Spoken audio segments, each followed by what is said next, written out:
Top story this week, peace in our time. It's all over. The entire history of conflict in the Middle East is over.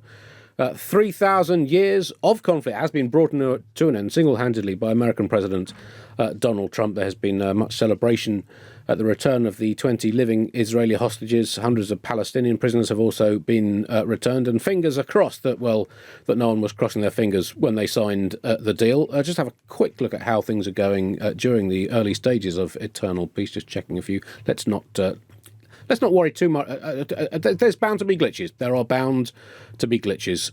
So, Hari, I know you're a huge fan of the concept of global peace for all eternity. This must be very exciting times for you. Oh, yeah. It's totally going to last. I don't question it at all. But that's good. I mean, look, man, Trump is taking all the credit for it, in addition to taking credit. Well, we can talk about it later, but he's taking credit for a lot. But his statement read, "We seek tolerance, dignity, and equal opportunity for every person, ensuring this region is a place where all can pursue their aspirations in peace, security, and economic prosperity, regardless of race, faith, or ethnicity." We don't even have that in the U.S. Like, what is he talking about? Also, I hope the intern who wrote that got a sandwich. Yes. It doesn't feel like words from Trump's own pen. No, it doesn't have the word beautiful and nice in it. Well, he did. I mean, the bit that I enjoyed was about his statement was, "A new and beautiful day is rising, and now the rebuilding begins." He said he praised regional leaders, tick, tick, and he said rebuilding is maybe going to be the easiest part. We know how to build better than anybody in the world. And I just don't think he understands what rebuilding means in the context of like a post-war situation. This is like the people who think we don't have enough hospital beds is a problem of not enough actual beds rather than not enough nurses and staff and resources and facilities. And they just suggest buying some cheap mattresses from IKEA to fill the gap in the hospital system. Rebuilding isn't just a matter of cheaping out on your contractors and throwing up some literal buildings. It's, helping deeply traumatized people who have defined themselves as enemies against a force of evil, because the nature of war requires competence to see the enemy as purely generative of morally distorted subhumans. And those people have to then move towards healing and a kind of peaceful coexistence where they can bear to send their children to the same primary schools and get a cuppa at the same cafe. Like, you cannot underpay the kinds of contractors who can get that built. It needs to be a wholehearted commitment to peaceful coexistence on both sides in a world where you can see what you all were saying about each other on social media mere weeks ago. And, entire neighborhoods have been flattened. It's not just about some drywall, Andy. Well, yes, Alice, but it's those kind of rather sort of antiquated views of the complexity of the logistical challenge of rebuilding somewhere that has been devastated by war, that has held this species back for thousands and thousands of years. And if you just simplify things by saying it's over and everything's fine, that means you're done. It means it's finished, and everyone can get on with whatever's next on the to-do list. He's declared that the 3,000 years journey to peace has in the Middle East, in the region, has been achieved. And I hope he's right. I hope he is. Imagine the kind of moral maths we will have to do if he is right. Like, if Trump has brought peace to the Middle East that lasts 1,000 years, can we give him just a little bit of Americo-fascism as a treat? Can he have just a little authoritarianate built into just one wing of the White House? 1,000 years of flourishing secular and interreligious harmony in that war-torn region. Surely that buys you at least 6 months of disappearing enemies of the state. I'm just saying, we have to figure out what the exchange rate is.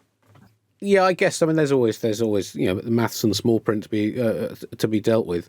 I mean, I guess the thing is, if you are ending 3,000 years of conflict, as Trump claimed that he was, and who are we to question a historian of Mr. Trump's ilk and caliber, it does suggest that it might be worth waiting more than 24 hours to see if the eternal peace thing is going to pan out quite as eternally and peacefully as would be ideal. I mean, it is obviously that these are early stages.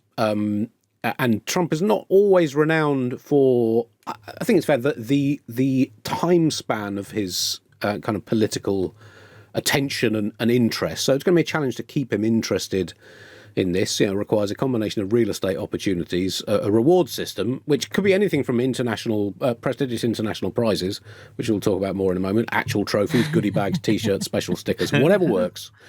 And we need to leverage his innate fury. Now, if he can be persuaded that the woke want a one-state solution and the continued oppression of Palestinian people in their own homeland, then the world could benefit from him.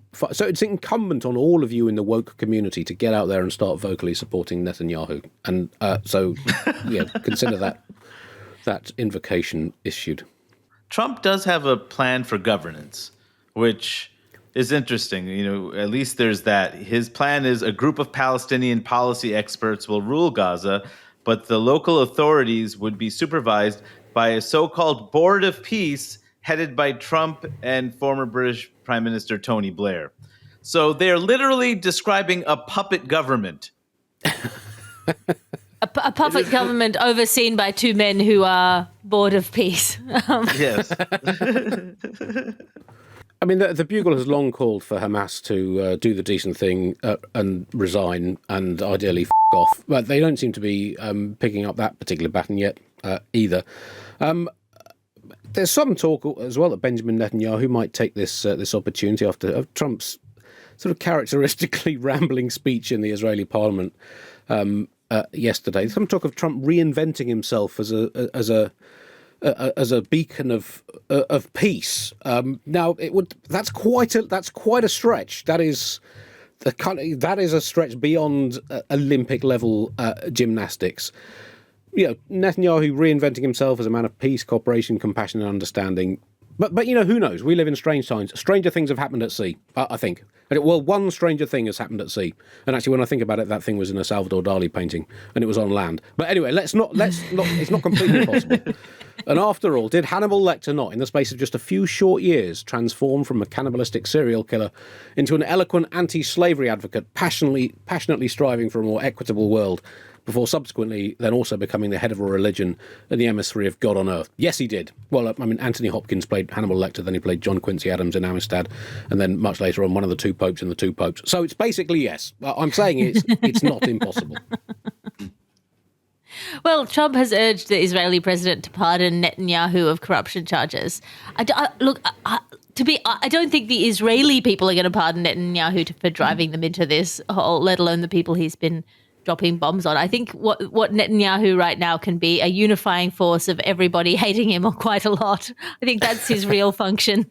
Keir Starmer was quoted by saying, and this shows that whatever else we've lost in this country here in Britain, we still have understatements in our national golf bag. Keir Starmer described the Gaza peace as, quotes, no small challenge. And I think that is an extremely British way of putting it.